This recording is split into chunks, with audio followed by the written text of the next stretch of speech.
All right, hello everyone, and welcome to Dot Book Club, everybody's favorite book club, just in general, for all us people that cannot connect with our lovely library groups with a bunch of old ladies or whatever book club Jesus Christ, whatever book clubs usually are. Today we, of course, as always, are going to start with an excerpt from the book we've been reading this week. I'm trying to find a title. I can't even do this bit, dude. I'm like laughing too hard. Can you do it, please? Bill pulled me down to the floor by him, covered us both with a blanket. He gently pushed my head into the notch of his neck and shoulder. We lay there in silence for what seemed like a long time, though maybe it was only minutes. My body nestled into his out of habit and out of a deep need, though I didn't know if the need was for Bill specifically, or the intimacy I'd only shared with him. I hated him. I loved him. And that is Dot Book Club. Yeah. Our favorite weekly romance novel podcast. Honestly, I feel like I can't take any real, love-hate, drama, angsty relationship seriously if it's with a person named Bill. Yeah. Bill fixes your pipes, all right? He doesn't lay them. I think Bill is a lovely name. Also, to be fair, I do hate Bill in this book series. Anyway, yeah, Bill is short for some fucking reason, short for William, right? Like if you're Will, you can be Bill, if in case you just want to be taken less seriously. Go with William if you want to be like a hot, sexy dude. Like William's pretty solid. Like you've seen A Knight's Tale, right? That's like my favorite movie. That is one of my favorite movies, also. It's so good, and at the end he screams like William. Like you know he doesn't scream Bill. Like, he doesn't say, like, you name yourself Bill if you want to, like, teach science to children who are uninterested. Like, that's what Bill is for. Not for, like, being hot. Yeah, that's fair. So now that bit's over. Name, dude. Shout out to anyone named Bill watching this. I'm sorry. Change it to William, and you'll be, like, way hotter. Yeah, okay. Well, now that that's out of the way, let's talk about Dota 2, shall we? Because that's what we tend to do when we're not reading our romance novels. Which, we all do from time to time, don't lie. Yeah. So, how's week? It's a good one. Graceling. The Graceling series, that's pretty solid, honestly. I had someone recommend that to me in college. It was great. Yeah, I mean, I'm reading the Sookie Stackhouse books. They're great, so I don't care about that. But I'm almost done, dude. I'm midway through book 13. It's great. Sick. Duppy is going to talk about our week in Dota now. I got to stop getting sidetracked. I'm like losing all my mental acuity. Dude, it's only been like 3 minutes. Have you listened to any of our other shows? Like we're doing okay. You can get sidetracked. You're not wrong. So Proud, how's your week in Dota been? Pretty shit, honestly. I've been playing kind of bad, kind of tilty. I've been still playing like Lone Druid, and I've started doing I've been playing him safely in a decent amount, where normally I play him mid, but I've been trying to do the build that everyone else does, just to like kind of try it out. Sometimes like, oh man, I'm having a bad game. I need to trim some of the fat. I need to get to the good stuff more quickly. And then I go the what is it, like this like Dragonlance into Maelstrom kind of thing. Whereas before I would do especially because my Helm of the Dom got nerfed too, only by 2 stats, but still, I mean, that's pretty solid when it's supposed to be the item that like makes you tanky. But yeah, so I've been trying to like do that, and I've just been losing with it. Mm-hmm. So I'm pretty sure I'm just gonna go back to what I was doing that I like invented for myself. Yeah. And I mean that's my history with Lone Druid, right? Is that whatever I do for myself almost always works better than what everyone else is doing for me. So I'm just gonna go back to that and feel good. I'll play a little bit of Chaos Knight, play some Jakiro.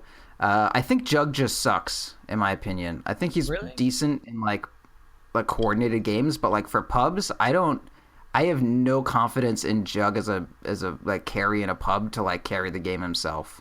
I just don't think he's that good. I've only played a few Jug games in 7.00 where like my intention is to solo win the game. And I can see what you're talking about. I haven't had like terrible games on him per se, but he's not like he used to be in that like you're not just going to solo win the game in most instances. So that makes sense to me. It's so easy to like, I don't know, someday you just wake up and you hit a point where you're like, hey, my Omni Slash isn't actually going to kill anyone. It's just not gonna Yeah, it's not gonna get a kill, and then you need to rely on your teammates for everything, and that's like then you lose. yeah, Like that's a you're recipe against for disaster. like what do you do against a Luna? You like blink on her, and then she's like, I'm gonna Manta, and then just like you're gonna die to this fucking like it's like a garbage disposal grind trap of glaives, and Jug is just like, I don't have anything of this caliber, and then he Yep. dies. Yeah, boy, it seems like most heroes are just bad versions of Luna these days. Man, in my week in Dota, we got a long segment today, so we're just gonna breeze through this bit. I have played a few Invoker games. Been trying to get back into that. I had a really good Zeus game that kind of made me want to play around with Zeus a lot more. I've seen also Yeah. I've been like losing to some Zeus games or just watching good Zeus games. In the meantime, other than that, like I played a Lena game during not during practice. I played one during practice and one in a pub, and she still sucks. Newsflash. Her Oh. like terrible talent at level 25 is not exactly. They buffed it a tiny bit or something. Or no, they buffed something. I don't remember, They like but it was switched like more. I don't know. They she did needs. nothing. So I feel like honestly, if I were to buff Lena, all I would do is give her. I would change some of her talents around probably, but I think if she just had like 5 starting strength more, she would be fine. Like she's just too easy to abuse and like gank. For a hero with no escapes and with a stun that is hard to hit, like you just run at her and she just dies. Like she has like 800 health at like level 15, and she doesn't build any health items.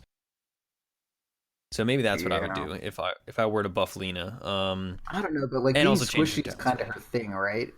And it's one Well, of it her is. one of the aspects of her, but like it's still a weakness that it doesn't seem like there's any way to overcome without like unless she's one shotting everyone, being like falling over from a breeze isn't exactly like workaroundable. Yeah. I mean, the thing is like, right, most heroes that are squishy, they build into health, whereas she really only builds into health in that she builds ags.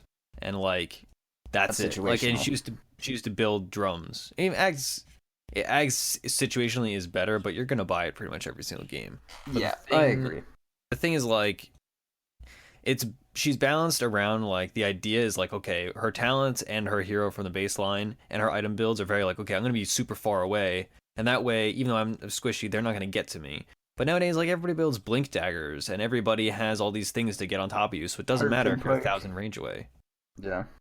and yeah god her talents are just so bad anyway or at least her level 25s I should say are really bad some of the other I talents want to touch on the concept of like these quote unquote squishy heroes that actually just only build tank items, like fucking Enchantress. Like, what does she have? Like .1 strength gain or something? But yeah literally every item that she buys has like layers of health. Like she has treads, then she goes Dragon Lance. She already has Untouchable, and then her next item is like Ags, and then she has Hurricane yeah Pike for like an escape. And that is not a squishy hero. And what and she then she needs built a like nothing. scythe Yeah, and she gets like Scythe and fucking Bloodstone and BKB, and you're like, I don't care how low this hero's strength gain is. She has as much health as a Legion Commander, because Legion Commander doesn't build strength items. Enchantress, however, does. It's just, yeah, bit of a disconnect yep there between how squishy a hero is and how naturally they build into tanky items. Yeah, but anyway, I mean, someday Luna will get buffed and I'll talk about her even more on the podcast compared to my weekly complaint. Other than Right. that, though, I've never been playing a tremendous amount of other things. I've played a few Rubik games. I made a video today, actually, that's up on the Oh my Doppy god. YouTube. It's only like 11 minutes long, and it's just about supporting a safe laner that's incompetent, basically. I honestly like I made it out of just frustration because I had a really bad game that should have been a good game, Yeah. and Is it about me? no.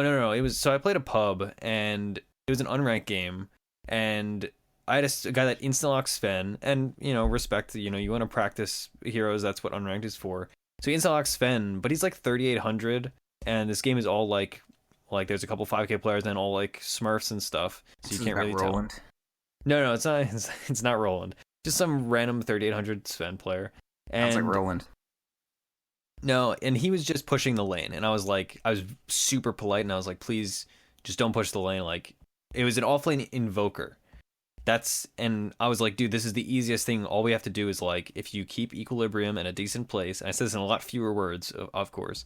Like, all right, all you have to do is keep equilibrium in a place that's not on top of his tower, and I will zone him because he brought 4 tangos and a mango to lane, and we'll all be fine. We'll have like an invoker completely zoned out XP, or like getting a super minimal amount of XP.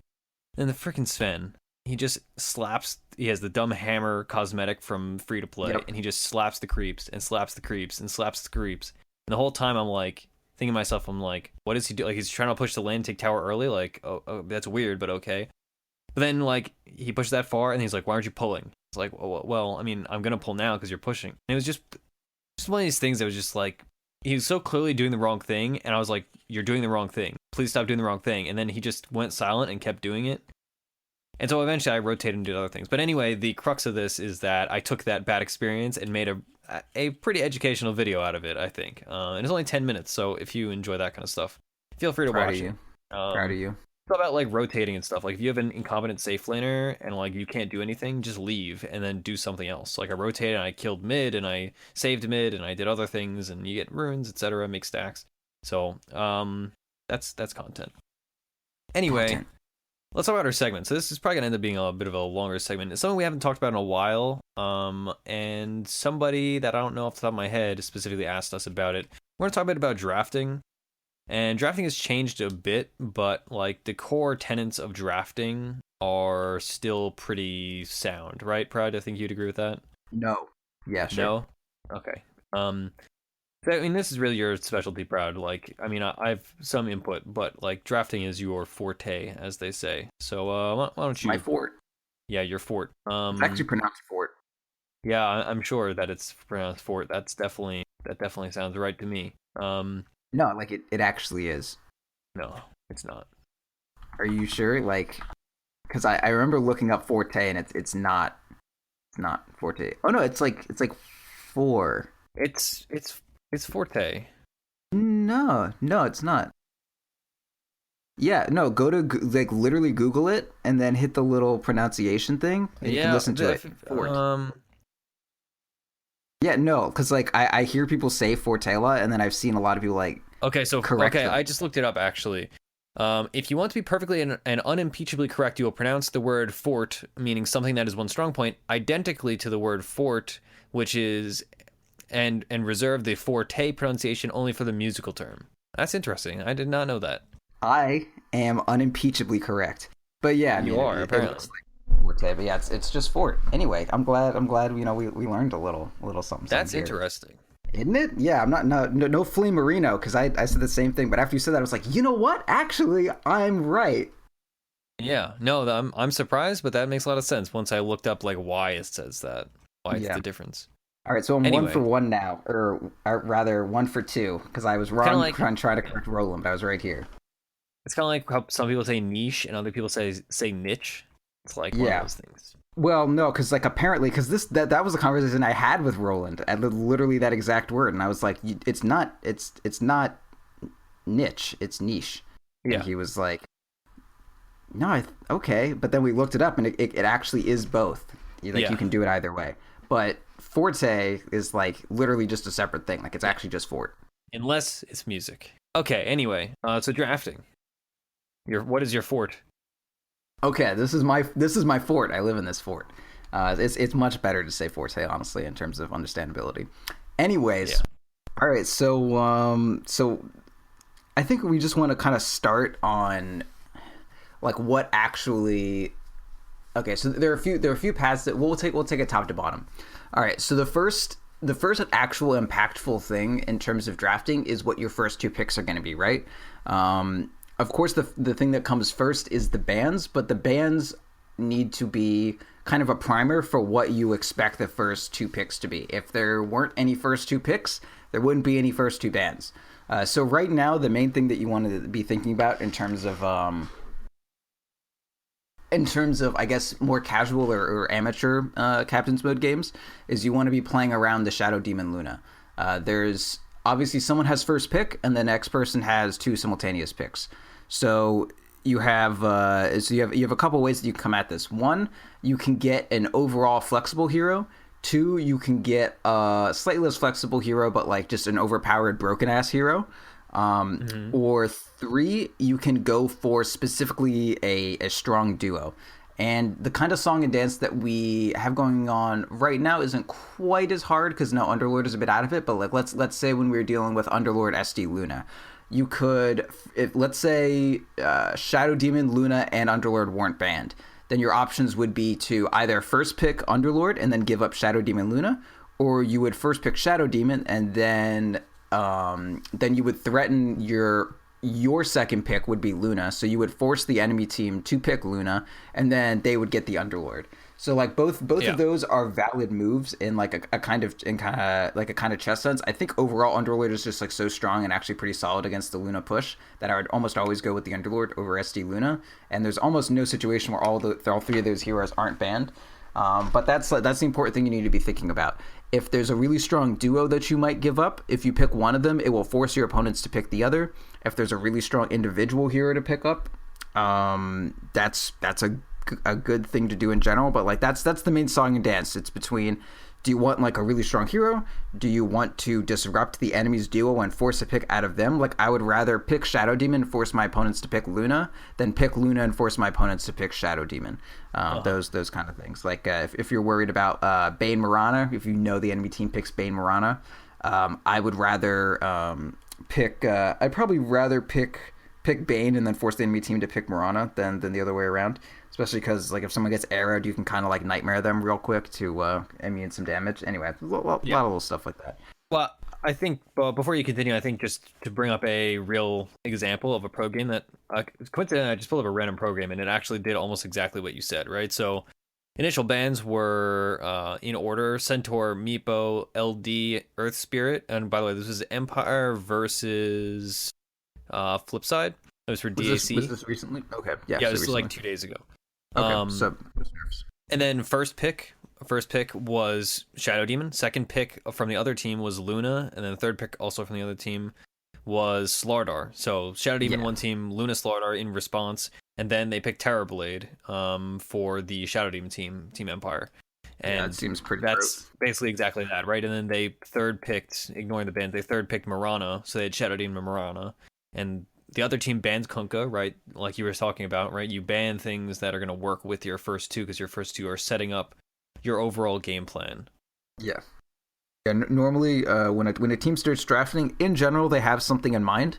And if one piece of the combo is like a high tier pick, and the second piece of the combo is like a lower tier pick, like Shadow Demon Kunkka, you're always going to get the Shadow Demon first, and the Kunkka or the Mirana or the Lesh, I guess, whatever it is, whatever can combo that is going to be like your plan, your phase 2 kind of thing. Yeah, so most teams, they already have something in mind, but they're going to intelligently pick their heroes in the order that they are valued at. Like, you're not going to first to Shadow Demon Kunkka unless you're afraid of the other team picking Kunkka. Or banning it. Exactly. I mean, like, it's not too bad if they waste a ban on Kunkka, because that leaves out, like, other high-profile heroes to be picked. Like, Ember Spirit is still there because they had to waste a ban on Kunkka and that sort of thing. Yeah, and like you said, right, you have to have plans B, C, D, E, and F, right? So using the Shadow Demon example, like you said, right, you could do Shadow Demon Luna, but like support duo wise, you want to do like Shadow Demon Mirana is classic, Shadow Demon Leshrac, Shadow Demon Lina even is like, that would be our plan F, for instance. And then I guess I preferred not to number my plans by letters, because that implies I only have 26. Okay, that's fair. What do you think, like, when it comes to banning again, so let's keep using this example, right? If the enemy team first twos, let's say Shadow Demon, Terrorblade, how many bans would you want to commit to banning, like, things that work with the Shadow Demon, right?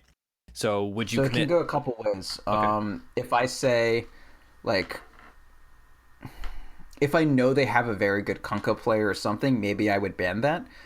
But if there are too many options available, like there's Mirana combos well with Shadow Demon, Bane or not Bane, Kunkka does, and like, you know, maybe like Lina or Lesh or whatever. But even that, like, the synergy isn't incredible. It's just something they might be interested in. I might Yeah. say this actually isn't worth any bans because even if I ban one, they just have 3 other options to take. So if like all the options are open, I would probably just say no. I would say for the previous game, Shadow Demon wants a 4 that has some kind of like spammable actual lockdown. So like an Earth Spirit would be something that they do want, and Earth Spirit was banned.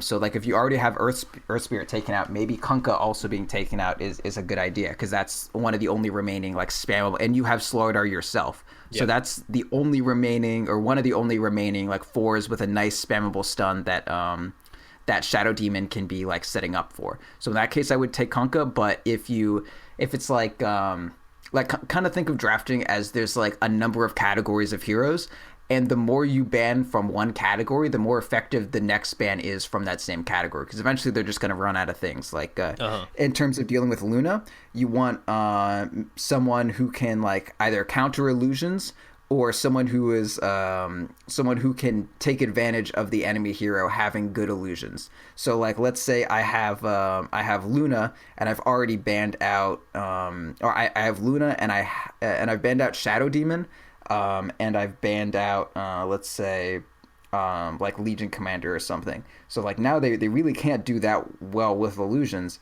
My next ban might be, I might ban Terrorblade, so now they can't Metamorphosis. So now they don't actually have any good counters to illusions going on right now.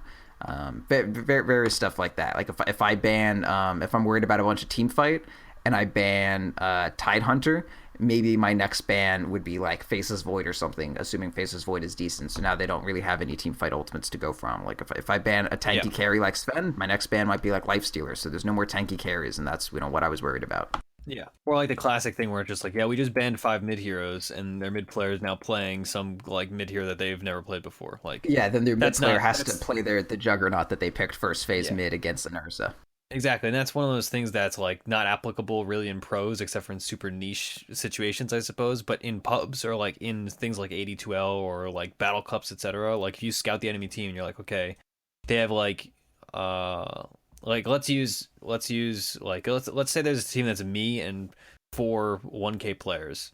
The legitimate strategy would just be to ban 5 mid heroes, right? Because they would just scout the team and do that. So obviously that's a very extreme example, and they would just say like, all right, we're gonna ban TA, and then we're gonna ban Invoker, then we're gonna ban X, Y, and Z, and then I'm gonna end up playing someone I'm uncomfortable on. Like extrapolating that to an actual example that's usable in like a AD2L or a Battle Cup or in-houses, even if you play in the Doppy in-houses, you could say like, okay, their best players, they're gonna be their mid, and his top 3 or whatever are X, Y, and Z, so we're gonna ban those 3, and then he's gonna end up playing Storm Spirit when he hates playing Storm Spirit, yada yada yada. So that's something that's very like you can force people into a corner, basically. Yeah, like when Alliance was doing well at some point, you'd see their bans would be like, first 2 bans, Lone Druid, Nature's Prophet. Second 2 bans, Clockwork, Doom. Last ban, like fucking Timbersaw, and then Bulldog is off lane on like a Tusk, and he's like, what the fuck? Yeah, like that's what you can do to someone.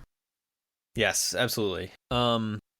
Okay, so that's kind of enough. So continue. Let's see what one of the things that I have trouble with whenever I draft, which is rarely, fortunately, it's not my fort, as they say. Yeah, you don't live in that fort. What do you do when you've kind of committed to something in your first phase, or in like, let's say maybe your first 3 picks in total, and then it just like you get shot in the foot, basically? Like, let's say go aggro. Okay. I don't know.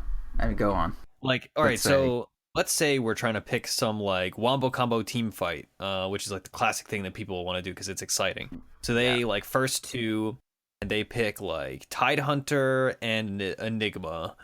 And then they pick, Faceless Void in the safe lane, and then they fourth pick, Disruptor, and then what? And then the enemy team like Silencer. Exactly. And then the enemy team picks Silencer, and it's like, okay, well, our whole plan is just shafted. And obviously, like, you realize you're disadvantaged from draft, but you don't want to just say, okay, we lost at draft, right? So what do you do then for like your 5th pick, or in a different situation, your 4th and 5th? Like, how do you go about changing your game plan in the middle of a draft when you're forced into that situation? So the primary thing that I think of anytime I look at a draft that goes bad is that any team that wins the early game can just win a game of Dota. So you want to put yourself in a position, assuming that you have totally lost the draft. Like I think Silencer's good, but I mean, obviously, like you can do things as that draft against Silencer. But regardless of what the actual draft is, like let's say you have Luna's Shadow Demon and they pick Terrorblade, and you're like, shit. Every time we have an illusion army, Terrorblade presses Q, and he has an illusion army too, except they're all immortal for 10 seconds. Yeah. And also Terrorblade can just kill our Luna from range. So if anything like that happens, you just have to remember, no matter what happens to any game of Dota, like you can win with 5 supports that all skill only stats, assuming stats still existed, which they don't. Sorry if that was confusing. Just by winning the early game, and just by getting a lot of momentums. Like even if things go to shit, like let's say, okay, this looks kind of weird. Let's take our Faceless Void. In like an aggro duo lane, solo the Tidehunter, Enigma is now like aggro jungling and creating like a really weird situation. Like he's just doing the enemy safe lane hard camp for fun. And now we have like Faceless Void and Disruptor in this like weird aggro duo lane with like an Enigma rating to come in. Yeah. And then we have like a mid Invoker dropping Sunstrikes whenever the fuck he wants. So like anytime things go really like things look bad for you, the answer is to just make the game weird. This is an Eternal Envy quote. Like once the game of Dota is like so bad or whatever, I just want to create chaos so my opponent doesn't even understand Dota anymore. Like that kind of shit. That's honestly like the most brilliant thing that anyone has ever said about Dota. It's like so fucking smart, and it ends up being stupid as hell sometimes, but also like I'd rather be stupid as hell than lose slowly, you know? Yeah. So introduce some X factors into it, like swap up your lanes. That's a thing that I'm really bad at doing. I'm super inflexible in terms of my laning situations. But I've gotten a lot better since playing with Sam, and Sam playing mid, and gotten better at like sacrificing my own farm because I know he sure as hell isn't. So you can just do, do shit like that. Like just make whatever your plan is strange and do whatever they're not expecting. Like honestly, I said have a Enigma like aggro jungle, and that sounded really stupid when I was saying it, but like actually thinking about it, that is probably the play. Like if you have an Enigma like doing the camps right next to them, and you have like a Disruptor and a Faceless Void that can like, you know, jump 400 units to help him out, I think that's actually super fucking smart. I would totally do that. Yeah, that sounds like strong too, honestly. Yeah. And like you just throw Eidolons at the tower when they're about to expire, and like the enemy team doesn't get XP or gold for them, but you still get damage on tower. Like yeah, it seems decent. And the Eidolons are really strong to fight with too. I would just be afraid of like leeching too much experience. But if you just are smart about like which jungle you go to, and the Faceless Void is super aggro, then like yeah, you can turn something into that. You don't even need your black hole at that point. Yes, it may be suboptimal against a lot of things, but the idea is like you went from having a losing draft just because your plan is not perfect after you went totally aggro. The idea is that you now have a chance, and once the game, like the closer the game gets to chaos, the more it is a 50-50 split on who has an advantage, right? Yeah. So you just try to keep that shit chaotic and keep them kind of guessing, like with the Enigma, oh, how did the Enigma gank me? How's the Enigma like level 2 and in our safe lane at like a minute 20? Like what the hell is that? I thought he'd be jungling or something. Or like they pick a bounty hunter and they're searching for your Enigma in your jungle, and then your Enigma pops out with like level 1 Maledict, and it's like, what? Like that's don't ever get level 1 Maledict. But I'm just saying, like wild stuff like that could work. Yeah, I mean the element of surprise is a huge deal. Like I think we all have those games where like you clearly have the optimal draft, and then the other team has just like a random slew of heroes, but like somehow like they take three fights and they win, and then you just lose the game. That really is like a big deal. I think there's a huge value in a draft, both in like an all pick scenario in pubs or like in a captain's mode game, where there's like a clear pick that they're expecting, and then you do something else. Or like for instance, the game that I was talking about earlier that I made that video on. The enemy team had it picked Underlord, and they had an Invoker. So logically, we were like, okay, it's going to be an Underlord off lane. And so I kind of was planning around that. But instead they ran Underlord mid against our TA, and then they ran Invoker off lane. And like that was just so bizarre, and like we should have dealt with it fine. So that doesn't make this perfectly applicable. But that lane switch really for that like few minutes of laning phase was really like, oh god, like we planned for something else, and like now suddenly we have this completely different issue. So There's a ton of value to that. That's definitely a really good point. Yeah, I would say that. I mean, the Sven definitely at least had no idea. I mean, this is at a much lower kind of playing level, but that's. I mean, not everyone listening to this show is drafting for 5Ks. Like, the Sven obviously had no idea how to deal with being against a weak offlaner. Because against a strong offlaner, yeah, you push the lane, and then your support just keeps pulling because your support can't really zone an Underlord. But Invoker, he's a really weak offlaner, so he's totally fine at getting zoned. But the Sven doesn't understand that, and there's a high chance a support who's just like, oh, I'm one support against an offlaner. The offlaner's stronger than me. He's a core. I can't do that. There's a high chance that's a thought that happens, and they just keep doing that. But they're not on the same page because it turns out the support is smart enough to know that they can kill an Invoker. And so they're not pulling. And then the Sven doesn't know that the support can kill the Invoker. So now they're pushing the lane. And like random shit like that can occur. So yeah, good example. Shit. I think like the kind of metaphor that really I think in my mind is that in a draft, if you're like the game that kids play with where like you have the blocks and like you put the square one in the square hole and the circle one in the circle hole and then there's triangle in the triangle hole. Certain drafts I see where, like, using our prior example, if you pick a super teamfight draft and then they pick, like, Faceless Void and Silencer to just completely disrupt your whole, like, game plan, like, the drafts in that situation that absolutely fail are, like, the people that are just jamming the square one into the circle hole and cannot, and, like, just anyway, even though it's not working. Yeah, which that may be very pumped to do, but it is not very helpful to winning a game of Dota. Yeah, and so you really have to, kind of just throw the blocks to the side and say screw it, and then just pick whatever the heck you want to do. Yeah, you say games are for children. I'm running an aggro tri-lane. Yeah, I think even a microcosm of that is that when you're not necessarily planning an entire draft around one thing, but when you're planning, like in a game I just played in the in-houses, we were planning on last picking Storm Spirit because we third picked Lifestealer. And then we were like, okay, we're gonna last pick Storm Spirit. We had a last pick.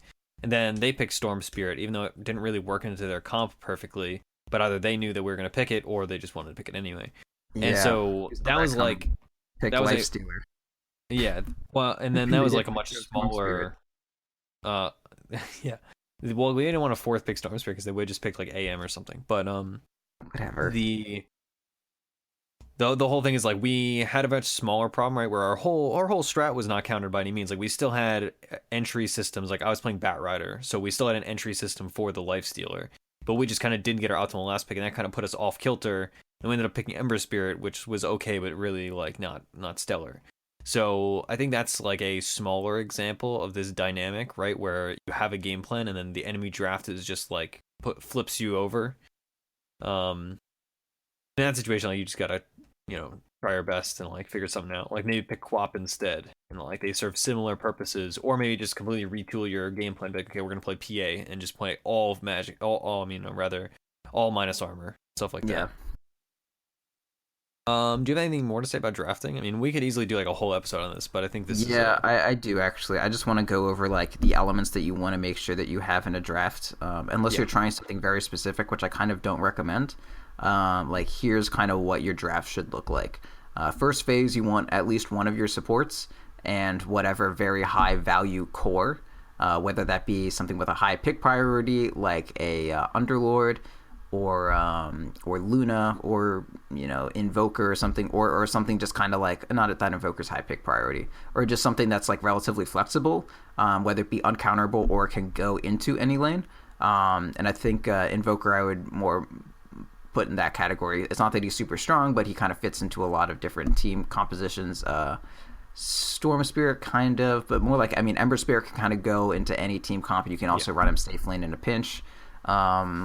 Or like Avenge. Like Avenge. Well, Avenge would be on the support. I'm trying to think of like a flexible core or whatever. Yeah. Like Avenge is definitely first pickable because it can be run as a safe laner or a support, and even as a support, it can be either 4 or 5. Right, like you second pick Puck, and it's okay. We're gonna assume it's gonna be mid, but it also could easily be off lane, and they could run like an aggro lane and safe lane the Puck even. Like. Yeah, and it's not like it's gonna be countered. Like what the fuck counters a Puck? Like Disruptor, kind of. That's it. Baseless. Yeah, so you want like and you want these heroes in general to be high profile, like high priority picks. Slardar right now definitely. LD. Yeah, LD if you're gonna, yeah, and LD of course can go mid or safe lane if you're, me or whatever. Juggernaut can go mid or safe lane, but he's pretty weak against certain cores, but very strong in general. Despite me saying that, I don't really like him as a hero. Weaver is another hero, can be safe lane or in a kind of dual off lane situation. Faceless. Faceless definitely is. I really don't actually like him as an off laner these days. It's really just I like him safe lane, but whatever you're used to and good at. So that's like kind of your first two picks. Obviously, your first two bans are just whatever you don't want to go up against. Normally, those are very strong heroes. Second phase bans, second ban phase.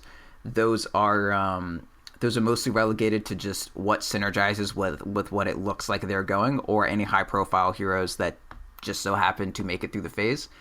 Luna is typically not first phase banned now, but she's definitely one of the best carries, so she's more like a second phase pick. Most carries besides Lone Druid are second phase picks right now, so you want to do a lot of your carry banning in the second phase. Offlaner, like whatever you're looking at, because once you have your first support, you have a pretty good idea of what your support duo is going to look like, and you want to ban out any offlaner that any one of your supports or even both of them plus your carry won't have or will have a lot of issues zoning out. So like if you have let's say you have like Spectre for some fucking reason, you're going to want to ban out Darkseer because Spectre is not going to say shit to a Darkseer, and if you have Venge Darkseer, you are not going to kill that hero in the space of a magic missile, right? So you need to watch out for whatever your safe lane would be afraid of, like ban whatever off laner there, and then you want to be kind of looking at what holes your team is going to have in it once you've already have your first two heroes. And with that, sorry, my chair is like creaking and shit. I gotta reposition, my friends. So what you got to look out for is one, you need one kind of AoE team fight ultimate. Not to say you can't play the game without it, and not to say every team needs a Ravage, but you need something like a Disruptor ulti, an Earth Spirit ultimate or something like that.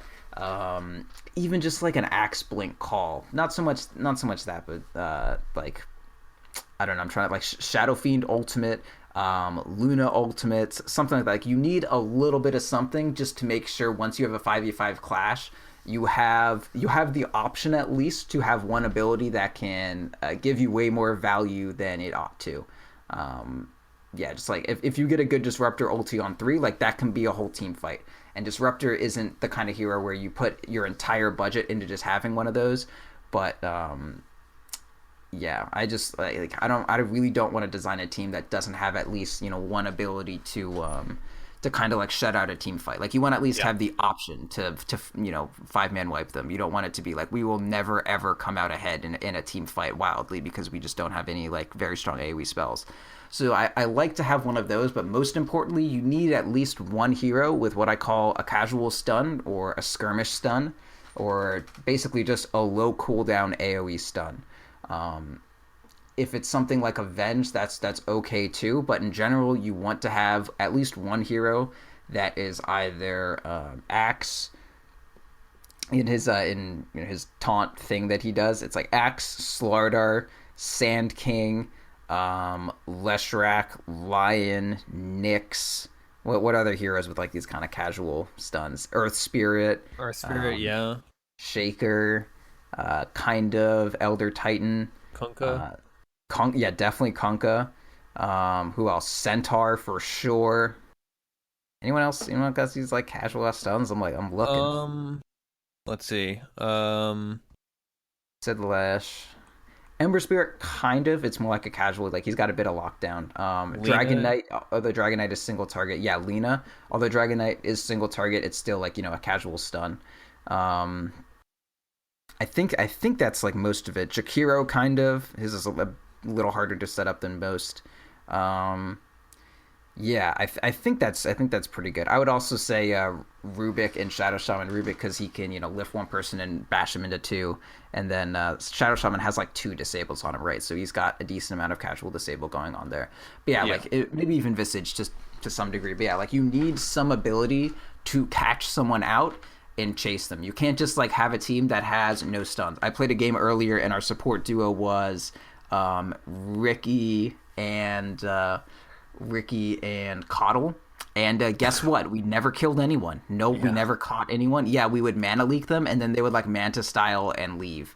And we were like, okay, that was fun.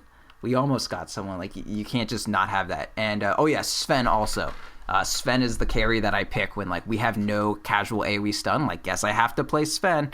Spirit Breaker as well. Spirit Breaker's kind of got an AoE stun thing going on, a casual AoE stun thing. Yeah. So like you always want to have at least one hero that has that kind of thing, and that's normally going to be found in either your 4 or your off lane. And you need to think like, okay, if I have a Darkseer, I need a Slardar or an Earth Spirit or a Sandking or an Axe or something like that. Probably not an Axe because you want your Axe to be your offlaner. But yeah, that's that. Like you need to be thinking about that. Like as soon as you pick a mid with no lockdown or an offlaner with no lockdown, you need to immediately look at the other roles on your team and say, okay, now my options for this have decreased drastically.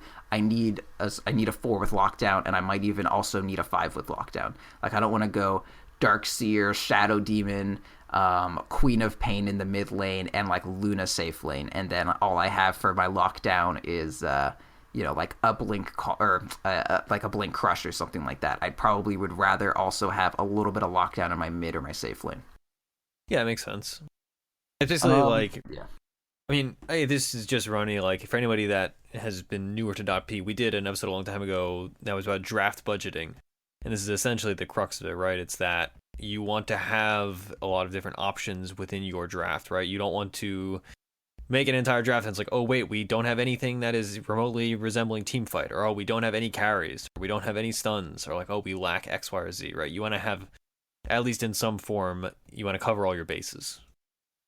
Yeah, the central idea is that, yes, you can put all of your eggs into one basket, whether it be the early game basket or whatever, but in general, doing some light diversifying is always going to get you more value. If you just like look at the concept of utility, which is just think of it as just general points, like, oh, how many points does this draft have? The more points, the better. If you have all of your points shoved into early game, maybe I'd give your draft a total of like 100 points. But if you have, let's say, like all these early game heroes, but instead of like 5 supports, you have 4 supports plus you have a carry Juggernaut. Yeah, Juggernaut might be a little bit worse early game than I don't know, Crystal Maiden or something like that, or Jakiro Lesh. I don't really care. But it only reduces how many, like, the strength of your early game from like 100 to 90, and it takes your like how much you can scale late game from like 0 to like 50. So it gets you overall like 140 point draft instead of 100, just because all you did was reduce your early game a little bit, but you introduced the aspect that, oh wow, you can actually carry now. Like if instead of Coddle for our support, like we got Venge, like Venge or Leshrac or something. Yeah, our D push would like be down a pretty decent amount, but like our ability to actually get a kill without the enemy popping BKB would go from like 0 to actually existent, which is an infinite amount of like multiplication from fucking 0 to at least 1 or more. Yeah. So it's much better to have your bases covered lightly than to have them not at all covered just for like a very minimal increase in one area. Like when you watch a lot of these kind of like all in teams with no real carry, I just say like, okay, the amount that you get out of running this whatever here, like okay, let's say you run what's like a mid that just doesn't scale at all that people still like for some fucking reason. I mean, Rubik, in some cases, people like that. I wouldn't say people pick it often. Yeah, I would say so like the general issue that I have with running like a Rubik or people like, oh, you know what, Shadow Demon actually pretty strong mid. Yeah, some I've played a pub.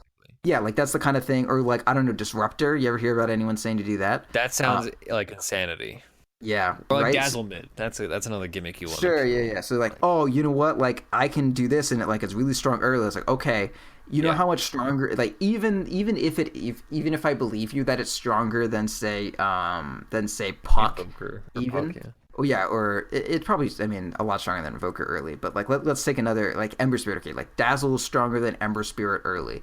If I were to believe that, even if it was like 5% stronger than Ember Spirit early, Ember Spirit is like 1,000 times stronger late. So you're giving up your entire possibility of doing anything late game for like maybe a 0.1% increased win rate that you just like win straight out through the early game. Like often going super deep into these categories of like early game or you know, like pick off potential, all you're doing is like completely neutering your ability to do anything else for a very minor increase in another category. And that's why I like Disruptor, because Disruptor is like pick off and his Static Storm is like relatively short cooldown compared to how strong an ability it is. And it like, man, it just solves every problem. It's great. Yeah. Dude, Glimpse is the god ability. That was like, I mean, so in an effort to keep this a manageable length episode, I think we're gonna have to like make some closing notes, and then I think since it's such a large topic, send us or tweet at us or email us or what have you, or direct message us in Discord, like specific things about drafting that you're interested in. And like I think this is a good overview. I don't know if you have anything additional to add overview wise. That's Proud. good. Pick Slider. Because like you need a casual stun. Every team needs a casual stun. Oh yeah, and you need kind of tanky heroes too. Anytime anyone says, this guy in my pub said we need a tank, what an idiot. Like actually, you know what? They're just not using the exact lingo you want, and you just like have a fucking strict allergy to any sound that isn't straight from the Dota dictionary. Like you need a tanky hero in Dota. If I say, oh guys, we need a tanky hero, and that's acceptable to you, but oh guys, we need a tank is not, you're actually just a very narrow-minded person who doesn't understand language. Like not everyone uses the same diction. You need tanky heroes in Dota. You need a frontliner. You do. I'm sorry. You need a tanky guy. You need a tank in Dota. That's just how it is. You can't just have 5 squishy heroes who all die the second Lina presses Dragon Slave. And you're like, I thought this hero sucks. Why is Dragon Slave so strong? Lina does suck. You do worse though. Yeah. Okay, so yeah, on that note, if you would like us to continue talking about drafting, or if you have another segment you'd like us to do, message us on one of the many platforms you can message us, and we will consider and potentially do that segment. On that note, let's talk. I mean, unfortunately, our combo this week is pretty quick. Actually, I think we're gonna be playing Doom Sandking. Proud will be playing Doom. I'm gonna be playing Sandking. Sandking we've talked about. You don't want to play Doom? No, I certainly don't want to play Doom. He's fun. Sandking we've talked about ad nauseum, I think, on the show. Like, we haven't talked about it recently, and we've actually coincidentally never run it, but we talk about Sandking so much on this show. Yeah. Like, Sandking's really good, basically. Like, the builds are pretty linear. It's like, okay, if you're against a melee hero, you put a lot of points in Caustic. If you're not, you still put a couple points in Caustic. You just build a bunch of mobility. You go Tranquils and a Magic Stick and a Windlace, or maybe even not the Windlace, and then you just or maybe not Tranquils. Yeah, or not Tranquils. You build Mana Boots. Yeah, you build Mana Boots. Or Mana Boots, and then you just build a bunch of mobility items, and that's it. Sandking's really good. He offers a ton to a team. I think actually to tie this back to the drafting element, right? If you first 2 Sandking, it could be a 4 Sandking, it could be a 3 Sandking, and he offers a lot to a team, and that's about it. So I don't think he's got the AoE ultimate, and he also has the casual stun. He's incredible. And he's tanky, like he's hard to kill. He just has a lot going for him, right? So he's a really good hero. And if you're playing a melee carry against the Sandking, you're miserable. Like no life is fun if you're playing against Caustic Finale as a melee hero. That's just not a thing that happens. He's like if Earthshaker was good. Yeah, that's actually what I think about that a lot. Where I'm like, boy, I want to pick Earthshaker here, but instead, I'm gonna pick Sandking. Yeah, like if Earthshaker could jungle and like also never die, that's Sandking. Yeah, and even like people like so Earthshaker, logically you're like, oh, we're gonna pick him especially against heroes like Broodmother or PL because he has a lot of things to echo off of. But if you're playing Sandking, you just buy Ags, and then you may as well have Echo because you put all your Caustic Finale on. That doesn't work on illusions anymore, does it? I feel like I read that in the patch. It might not, but it still does it to a ton of stuff, and this stuff all still blows up. It's even the amount of damage you get from an epicenter on like 8 guys is basically almost brings you to the point of just of an Echo Slam on like 8 guys. Almost brings you to the damage of just an epicenter anyways. Like I would just like, what if I just epicentered and it didn't matter because it would still like Echo Slam just sucks when there's very few targets. Epicenter is always good no matter how many targets there are. That's how I look at it. Yes, I agree. Okay, so more interestingly, I suppose we'll talk about Doom, because Doom is a hero that I have been professed to hate by myself, and he's Thanks. rising recently, right? Like Yeah, he's he pretty decent. there was a while where he was just like unpickably bad. Yeah, dude, the amount of times Wow, right they've now he like has a increased. 42.8% win rate. Sorry. Yeah, like the cast point on his Doom is actually just a year. Like you can never Doom anyone anymore. It's impossible, unless it's like in the middle Yeah. of a fight. Yeah, unless you have to Infernal Blade them first for the mini stun and then Doom. Okay. Yeah, Aghanim Scepter upgrade no longer applies. Caustic Finale on illusions. Okay, cool. I'm glad I didn't Okay. just make that up. Yeah, Doom cast point, by the way, 0.5 seconds. It's a full half of a second to cast Doom. Yeah. So like you can have like a full half of a second. That's what that means. Yeah. So let's talk about Doom, because you were excited to play this when we were talking about what to do for the show. Yeah. So here, let me explain a little bit about myself. Ursinity, do you know what I like most in Dota? Punching Besides, people and no, big swords. close. What about what resource is my favorite? Health. No. Regen. Gold, you fucking idiot. Damage. I like gold. I'm sure it's mana, but if you say gold, okay. It's gold. That's why I play carry. I like gold. I like having items. And Yeah, they but you don't play changed Doom. Naga. No, you can't truly be a gold lover if you don't play Naga. But Naga gives her gold to her copies, which is bullshit. That's true. She does share the wealth. Doom keeps it all to himself. He's a true capitalist. Yep. Yeah. So I love gold, and now at level 10 I get even more gold.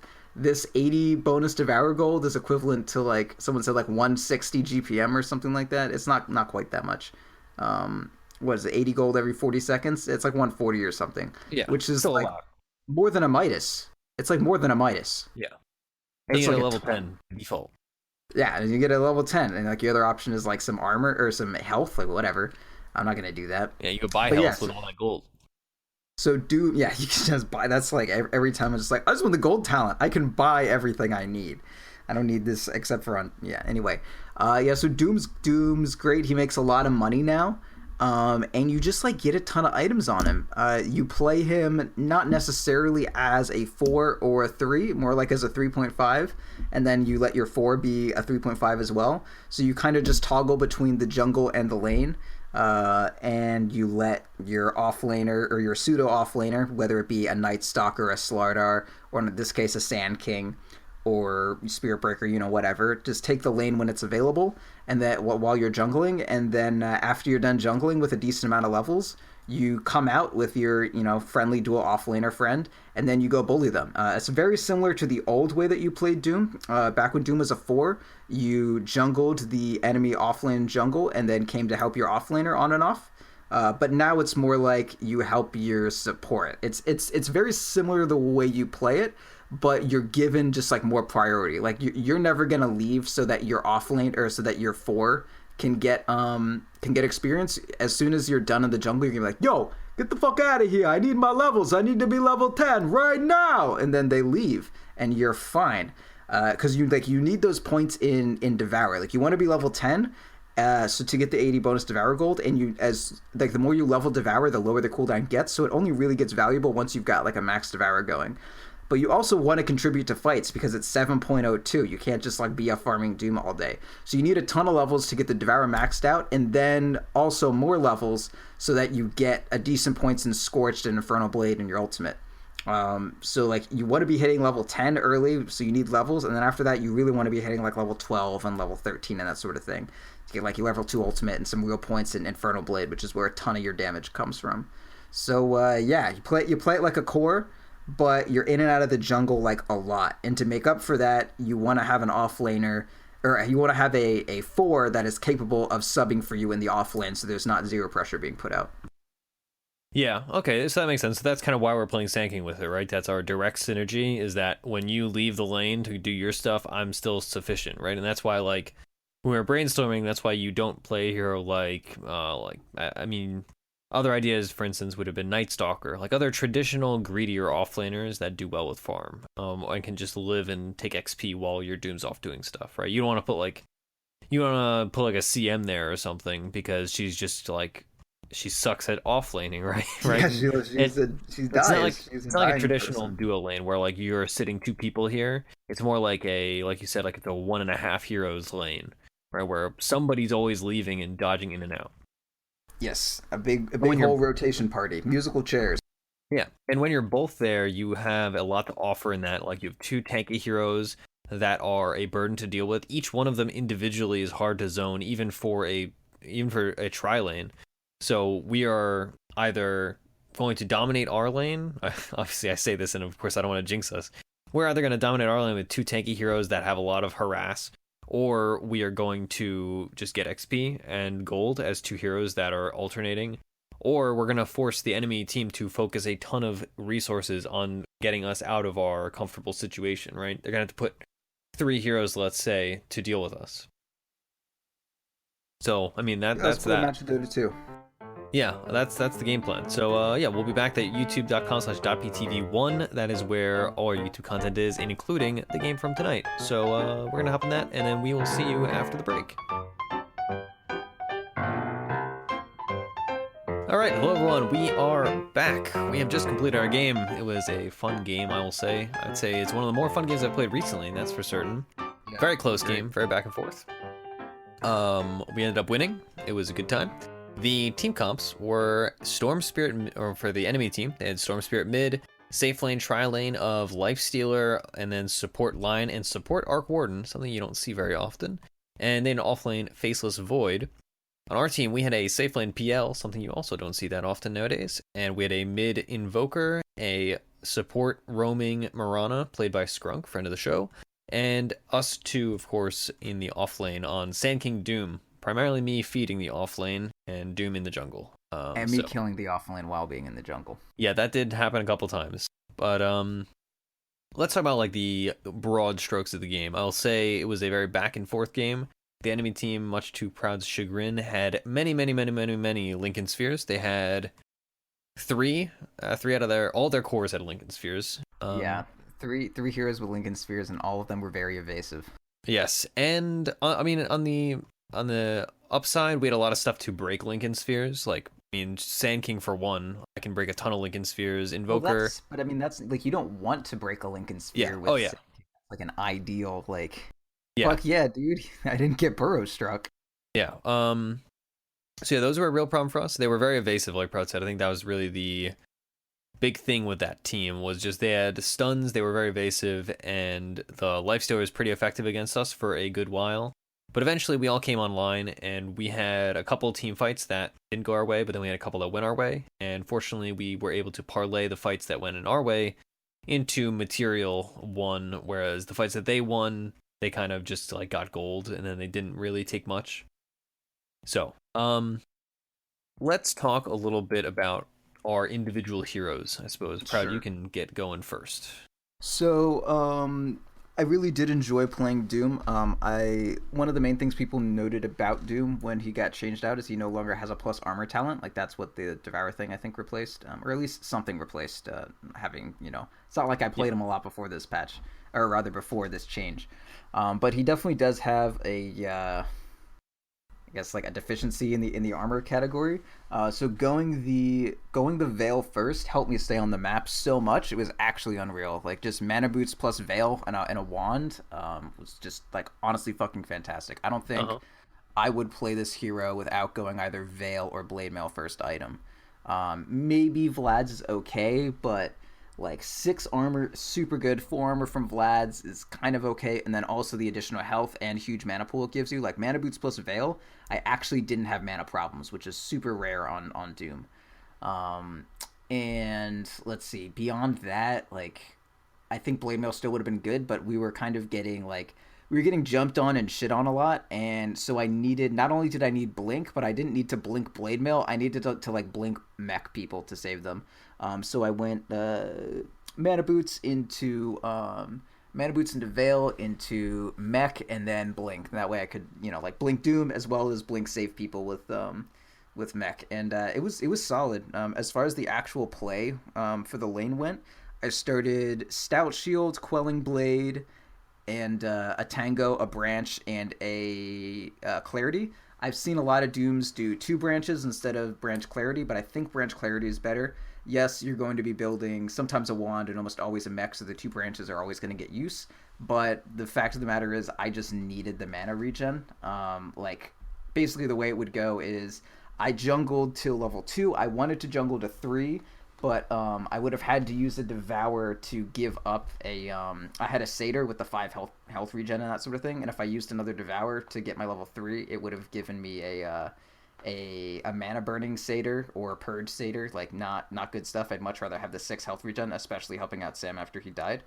Yeah. So I was just like, fuck it, like I'm not gonna do it. I'm gonna just run in. We're gonna use my level 1 Scorched Earth, and we did. And it's I like did the hard camp twice, and then I ran down to Sam with full health and mana, and like we killed them. I used the Hadouken out of the purple Satyr, and we got like a nice solid kill. And then I roamed around, got their 2 minute rune, then got my 2 minute rune.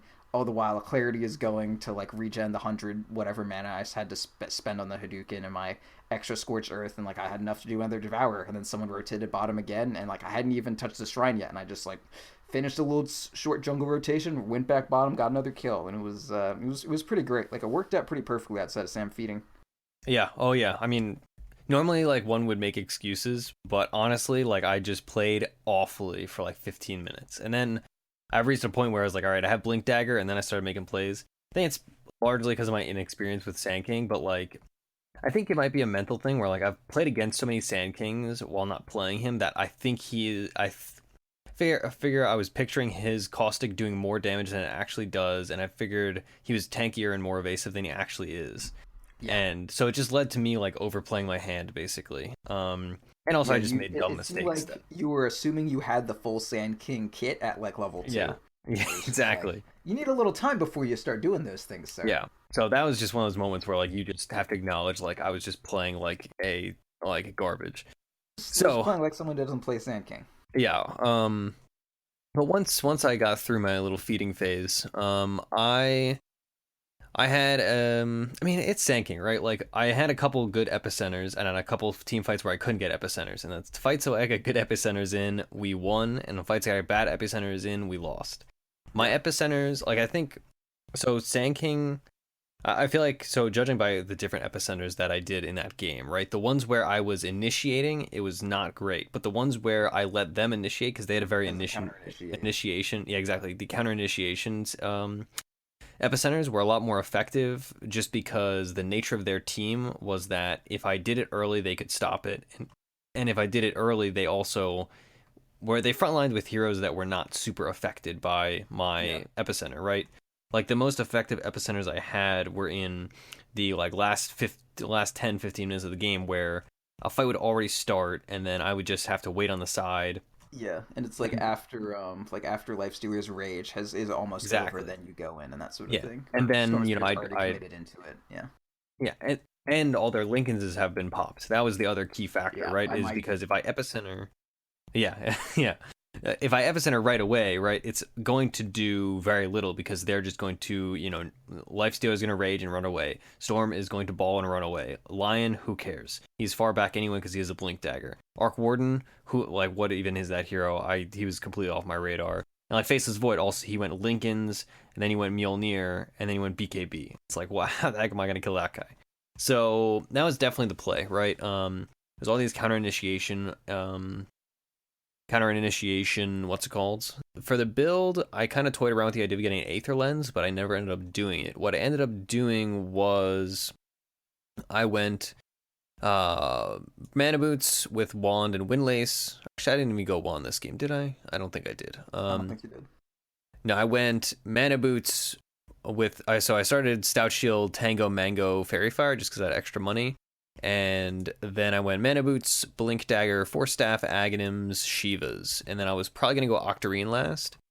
In a lot of games, I probably would have built an Aether Lens. Honestly, like, there wasn't any huge reason why I didn't go Aether Lens. It was more like I felt like we needed mana on the team on a regular basis, or at least I did. Yeah. And also, I didn't want to commit a slot to having Aether Lens because then I would not have been able to get a, like, really, like, top-tier endgame item. Yeah, after my Shivas. Like you needed the bigger impact more than just like, right now, Aether Lens, like the small help when you buy Yeah. bought the Aether Lens wasn't gonna like almost even prevent you from winning the game with a bigger item later.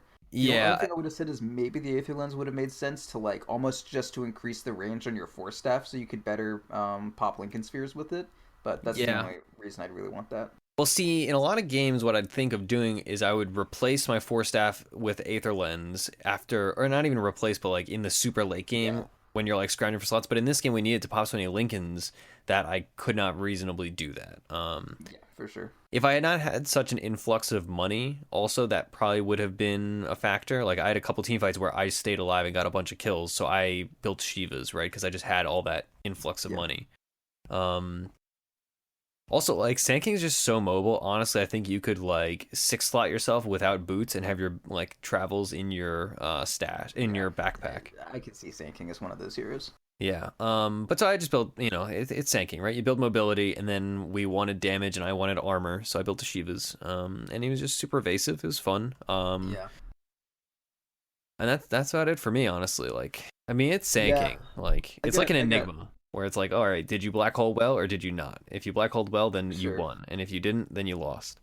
I really do like Sand King as that kind of like 3.5 position. Like not Yeah. necessarily a support, but definitely like, but not definitely not a full on off laner core. Like he Yeah. does really well in that situation, and I He like Doom there too. Yeah. And both of them have huge GPM talents. Like you have your Doom talent, and Sand King at level 20 has a 120 GPM talent. Like Oh both of wow, these heroes, once they have like one item, they really excel. And like, yeah, I messed up my early game real bad, but eventually I had a blink and it was like a completely different game. yeah. Well, I mean, you have a GPM ability in that you farm really well on Sand King. Like you can jungle and shit. Yeah. The In addition to, I mean, because like I'm not gonna say, oh, this hero gets a lot of gold because they have a level 20 talent. Well, yeah, but in that super late game, like you get all of these middle Sure, sure, sure. items. I think the other big reflection I had in this game was that Lifestealer was really effective against Sandking in lane. 'Cause normally you think Yeah, of Sandking, you're just like, okay, he's going to be really good against melee heroes. But Lifestealer, not only did he trade with me well, where like I would caustic him to try to harass, or I would caustic, the creeps, and he would just once he had Phase Boots Blightstone, he would just slap me like 3 times. He would regain all his health, and I would be short like 400 health. Like it yeah. And was. if you were like about to just like blow up the creep wave, like if the creeps are getting low, he can just like rage and deny them all down and be like, okay, that's over now. Now it's just me. Have hello. Yeah, so that was really effective. Granted, like I first picked Sand King because for the show I didn't want to play multiple games, and Yeah, then they picked Lifestealer. Not that like Lifestealer was still a really good pick regardless of like the Sand King, but for that laning matchup, it was very effective. So I couldn't do the with the lane yeah. what I had intended to do with the lane because of that. When people were playing a lot of Sand King offlane, like first picking it, I would first pick Life Stealer just to like not die to it. Yeah, it was brutal. And again, I think all of my issues are like partially, if not entirely, in my inexperience with Sand King, as playing him. So that was kind of Yeah, that for me. Do you have any more things about the yeah. game? I have a good amount more honestly. Good. So my experience with the I've played this Doom twice now, one loss, one win, and the biggest issue I see with playing it is spending way too much time like accumulating gold and not enough time actually doing things. Like there are a lot of times where I like res and I immediately just like use my TP to go somewhere to find a creep to eat because it's like if I die, that is many seconds where my devourer is off cooldown because I mean, unless I die right after I use it, then and even then, like if I have a 50-second respawn, that's 10 seconds of no devour. If we're like, my brain is consciously converting that into gold, and then every second I miss, I'm like, this is more like value I'm losing. Like imagine your Midas had a 40-second cooldown, how often it would be up, and Yeah. how awful like your positioning would be at all times. So I feel like if I were to play this Doom again, I might not actually max devour that early on, just because as it gets lower and lower, it's much harder to actually play around. Like I feel like if I had a 50-second cooldown Doom during that game for the entire game, it really wouldn't have impacted that much. So I feel like maybe I like getting it to 3 points, but maybe just leaving it at three and then maxing other things.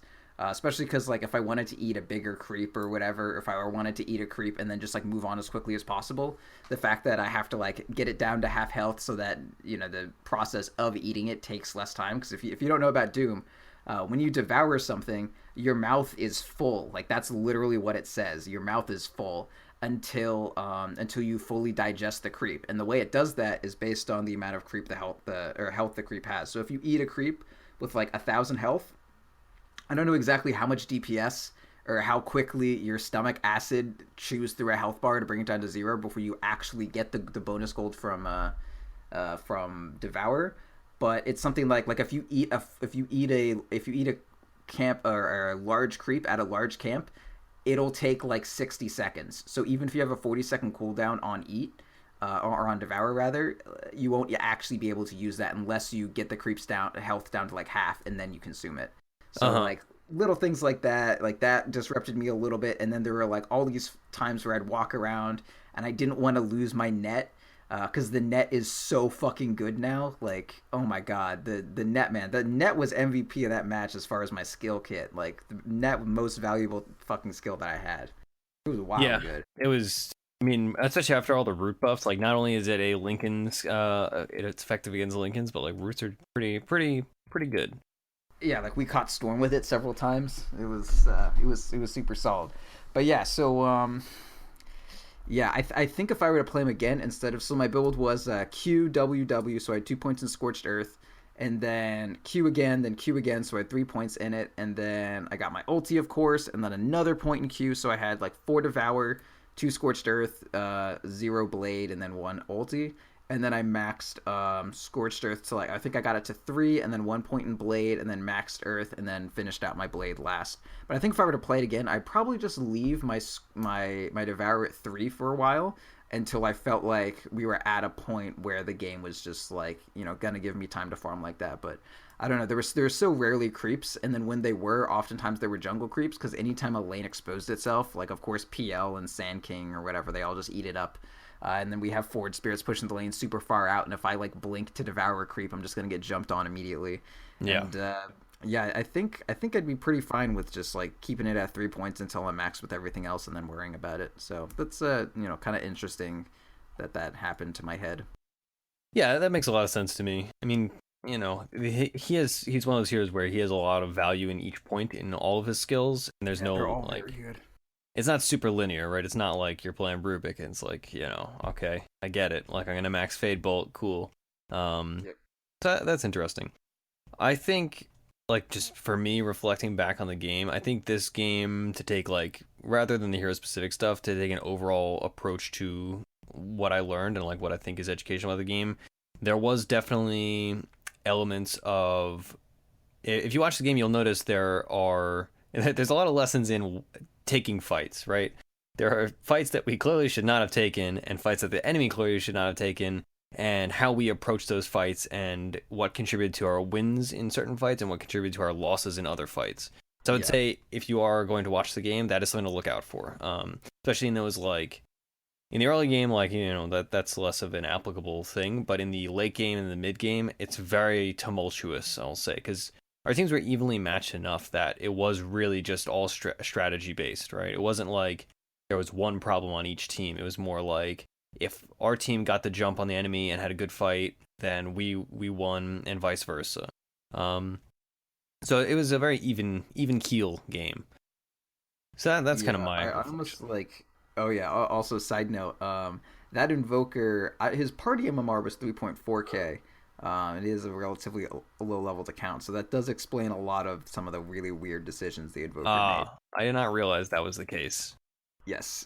So yeah, they had like a 5.2k party life stealer and like a bunch of like mid low 4ks, and then it's all good though. I mean, it worked out, right? Yeah, no, I was just the Invoker did some very questionable stuff in terms of like fights, and like me going forward and him going with me, and then like we see someone, and then like I'm trying to run back and he's just in Timbuktu. I'm like, you got a tornado for me, buddy? And he's just like, no, you're dead. I was like, okay, that's fine. Yeah, he was a nice guy though. To be fair, he messed up one fight. And he was like, I'm sorry, I tried to ice wall. I swear. Like, all right, buddy, it's okay. Yeah, although it was kind of annoying. They were just like, why has no Doom come out? Doom, please. I'm like, they got Lincolns. Everybody got Lincolns. I'm trying to break it, but it's not working. I'm dead all the time. Yeah. Oh, yeah. The other big thing with this Doom, every death you have is so impactful because it's time that your Midas is off cooldown. By Midas, I mean Devour. And by off cooldown, I mean always off cooldown. So I had like 500 GPM at the end of this game, even though I really shouldn't have. But I'm sure if I didn't die this much, or rather if I didn't have this Doom talent, my GPM would have been like 350 or something. But yeah, so like really you gotta limit how much you die. That's something that I didn't do, and it's kind of hard because you're also the tank for your team, so you need to be extremely selective about the fights you take. Like extremely selective. Buy really good defensive items. Don't use your W to farm like I was doing stupidly, because it has a really long cooldown and it's your main survivability tool. So yeah, just like build a bunch of armor and try not to die. Have a blink so you only engage at the correct part of a fight. Don't engage in a bad part. Don't die. Keep your devours going, and you're good. Yeah, it's that easy. Okay, so we are going to close this out, I suppose. And we're going to do some plugs. Right, so first of all, we've had a very good response on Patreon, patreon.com/defenseofpatience. There, of course, you can support us monetarily, and excitingly enough, you can get the first Patreon exclusive episode. Those will be coming out on the last day of the month and the 15th of every month, 2 a month. Even if you're only contributing $1, you get them. They're very fun. I had a great time recording it. Unfortunately, Proud wasn't there, but me, Cyphus, and Roland talked about starting .p, well, them starting .p, and me coming in the early days, and all that kind of behind-the-scenes stuff, and I look forward to making a lot more of those Patreon episodes. Of course, we're also doing our replay reviews, etc., for other promotions for that, so if you are owed a replay review, get at me with a match ID. I've got probably 6 of them or so coming out this weekend, and of course, those are public, so feel free to watch them. On that note, I don't know why I said that, but other things, Twitter, @.p_show is our Twitter. I'm at Ursinity, Proud is at ProudDota. You can email us questions for the Tuesday Q&A. You can also record your audio of you asking the question if you cannot make it to the live recording, which is Mondays at 9 Eastern, and send that to defenseofpatience@gmail.com. Our Discord, of course, is discord.gg/.p. That is by far the best place to get at us in all capacities. That also is the place that we run our in-houses Wednesday nights at 9 p.m. Eastern. And Grady, of course, runs those. .p Stream Team Stream. That is on Sundays, 5 p.m. Eastern, up to, usually it's 3 games, so usually like 8 or 9 o'clock Eastern. That's a lot of fun. That, of course, is the show host plus Growdy team. And we got a lot of other plugs, but I won't go through all of them. iTunes reviews is another big thing. We've gotten a good response there. That helps us a ton, more than you know, I'm sure. And, of course, we appreciate any and all feedback and all that. Twitch.tv/.ptv, that's our other one. Thanks Cancel, by the way, from Complexity. He hosted us last night, apparently. Roland had like 600 people watching him at one point. I don't know how that was, because I was asleep like a normal human being at 5 a.m. Oh yeah, that's questionable. Why would you host Roland? Well, I mean, whatever. God bless him. So, everything is good, and we're going to close the show now. Goodbye. It was fun. I'll miss you.